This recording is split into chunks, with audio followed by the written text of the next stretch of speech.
Did you know that during the First World War, around 750,000 people in Germany died from malnutrition and its consequences? 1917. World War I rages on, and millions of soldiers at the front rely on a steady food supply. But have you ever wondered what it really took to keep them fed, and even if they all could be fed? These rare original recordings reveal the massive logistics behind feeding the troops. Where did the meat come from, and how was it processed? Stay tuned as we break it all down. I would like to say that the original material has been changed very little, if at all, so that we can stay as close to the original as possible in order to get the most realistic impression on what was filmed and shown. Before we go into the original material, let's first have a look at the context of 1917, what was going on food-wise. First, let's paint a rough picture about the situation, so we have some background knowledge. The goal of this short documentation in general was to show the public at home that there is still enough food for the soldiers in the field, because in 1917 the German Empire had huge problems not only to feed their population, but also their soldiers properly. The miserable food supply reached a dramatic climax in 1916-17 during the turnip winter, which means there were not even enough potatoes left for everyone. The potatoes had to be swapped with these turnips. By the spring of 1916, the dissatisfaction of the population throughout the German Reich regarding this food supply had reached such an extent that the Reich government felt compelled to fulfill the desire for a central regulatory authority. On the 23rd May 1916, a civilian war food office, the KR, was founded, which was given the right of disposal over all foodstuffs, raw materials, fodder, and objects necessary for the supply of food and livestock in the German Reich. When acute transport problems arose after the unexpectedly poor harvest of 1916 in connection with the implementation of the Hindenburg program, the rampant system of rationing and regimentation could not prevent the catastrophic turnip winter. Regular army units were now deployed to combat the hunger riots that emerged in many places. After the Russian February Revolution, dissatisfaction with the poor food situation erupted in the first mass strikes. Due to the severe potato shortage in early 1917, turnips were distributed to the population as a substitute, which earned this winter the name Turnip Winter. The rations distributed fell below the subsistence level. On the 9th February of 1917, in the War Chronicles of Münster, a Westphalian town, was written, quote, "The difficulties are growing all along the line. The masses are starving, becoming more nervous, unobjective, angry, and radical. If the submarine war does not succeed, we are probably doomed. We only have a week's supply of potatoes left in the city." Unquote. And 9 days later, on the 18th February, quote, "The press told us how we can help to preserve our stocks of turnips in a special article on drying, boiling, and pickling this not so important foodstuff. Leaflets and brochures also deal with this otherwise neglected vegetable or fodder." Unquote. On the 20th of May, it says, quote, "At the vegetable market, on the other hand, there's such a shortage that the hustle and bustle, excitement, nervousness, and sometimes even cheekiness of the buyers can no longer be placated by the greengrocers. Only the asparagus and stemmed vegetables are in abundance. The produce is already being snatched from the trolleys, some of it even stolen. Some gardeners no longer come to the market because of the unpleasant market conditions." Unquote. I could go on forever with this war chronicle.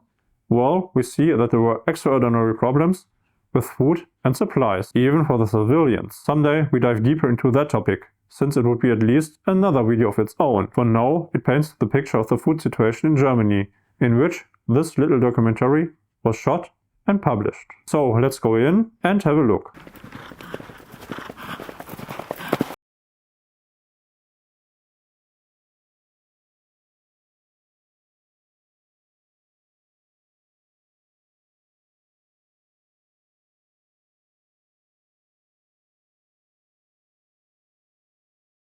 So, of course, we have to deal here with a silent movie or documentation. In the very first scenes, we see how the cattle is driven to the slaughterhouse. Here, we have the amount that was daily used for just one army corps. Well, at least the previous panels imply that assumption. On the left, we can observe a maybe local woman standing in the door looking at the cattle. Pretty interesting is what the soldiers are wearing.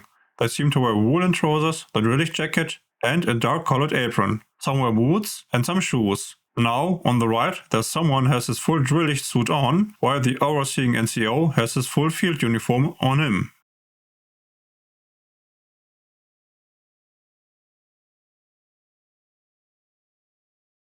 Not only cattle, but also pigs were driven to the slaughterhouse, as we can see here. The pigs were another important livestock for the army and their nutrition. One of the soldiers has a white apron, while the other one, on the left, wears his uniform jacket rather sloppy. 2 years earlier, the prices of potatoes and bread grain, which were kept low for political reasons, had prompted many farmers to feed these staple foods to produce expensive pork. In order to prevent the complete collapse of the potato supply in the industrial centers, the slaughter of a good third of the entire pig population was ordered in spring 1950. But despite the pig murder, which was heavily criticized by the farmers, the potato supply in the cities hardly improved. The pork disappeared on the black market and drove up the prices for other types of meat to hitherto unknown heights. The cattle needed to be fed, of course. What we see here. 2 of the guys feeding them have each a full drilling suit on. Another one is there wearing a shirt, apron, and maybe woolen trousers. For feeding the cattle, everything that could somehow be used for it was used.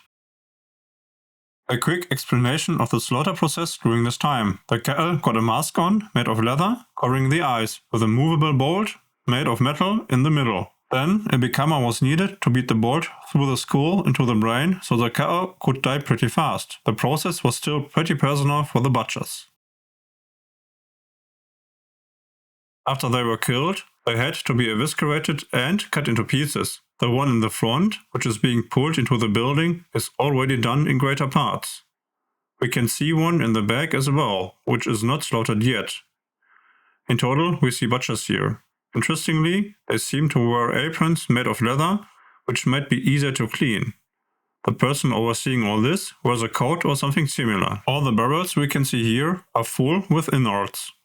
The car gets loaded with it, so they can be further utilized for other meals, for different products, and so on. Again, the ones working here have their drilling jacket, woolen trousers and aprons, while the overseeing person has his full field uniform. A carriage drives by, loaded with a full cow, but the destination of it, no idea. And off the carriage with the barrels goes. Of course, the pigs need to be cut apart as well. Here we can see pretty good how the bristles get removed and how much work that was. Nothing new to observe with the clothing, still shirts, leather aprons and wool trousers for the butchers.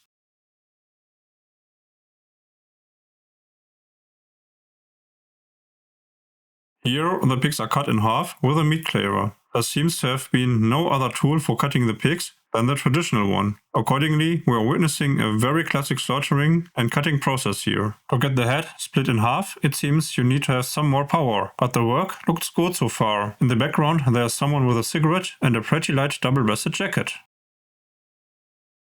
Moving on to more parts of the cutting. I assume it's here some more pig meat that gets cut, which we can see on the right. On the left, it seems the skins get prepared to make some more leather. Well, pig leather is not that good compared to cow, but in times of need, everything was used.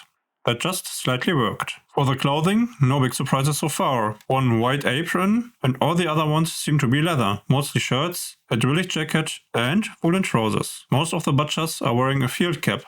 And for the tools, mainly knives. If the animal hide is not processed directly in a tannery after stripping, it must be preserved and stored. Failure to treat the hide leads to decomposition and uncontrollable bacterial growth. As these develop very quickly, preservation must begin immediately after slaughter. Salting is a special method of preservation. During salting, as much salt is applied to the skin until the skin is completely saturated with salt. To achieve this state, the hides usually have to be treated with 50 to 40% salt in relation to the weight of the hide. When salting, the flesh side of the hide is spread out. The skin is then sprinkled with sufficient table salt, whereupon the liquid bound by the salt drains downwards. Draining takes around 2 to 3 days. Salting can preserve animal hides for several months. However, the hides should be stored in a special way. The storage room should be cool. One advantage of the salting method is that the hides can be shipped over long distances in a salted state. Moving on to the fabrication of sausages, one of the most German things you could ever imagine. Here we see the casings being prepared, into which the sausage meat will later be filled. To do this,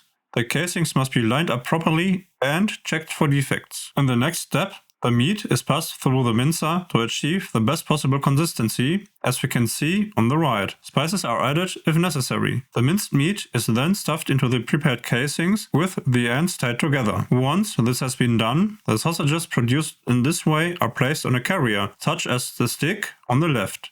to be smoked or preserved in another way. After the smoking or whatever preservation was chosen was done, the sausages were ready to be shipped out. Uniform-wise, still the same. We see shirts, mostly darker shirts. The aprons seem this time to be made of cotton or something similar, and 2 out of 4 are wearing the field cap. Now that the slaughtering was done, the meat prepared was finished to be sent en route to the kitchen booths close to the front lines. This scene shows a lot of butchers carrying a half pig in their working uniform, like the aprons made of leather. Basically, this scene could be added to the movie All Quiet on the Western Front from 1930 to the scene where Cut organizes half a pig from a carrier. I think it was really important on this scene to show how much meat was about to be shipped out. The overseer on the right wears a white uniform jacket as it seems. And more pig meat, and more pig meat, and so on.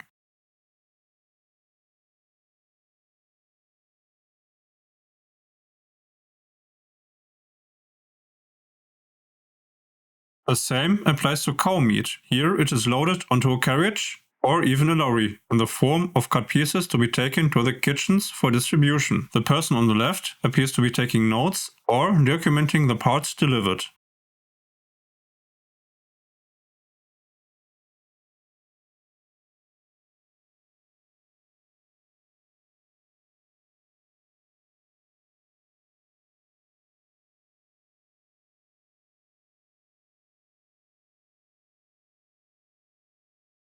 In the last scene, we can observe where the meat pieces went and how they got distributed on the end of the chain. That means the carriages of the regiments and other organizational parts of the Imperial German Army had to come to a field magazine from which the meat and other food got distributed.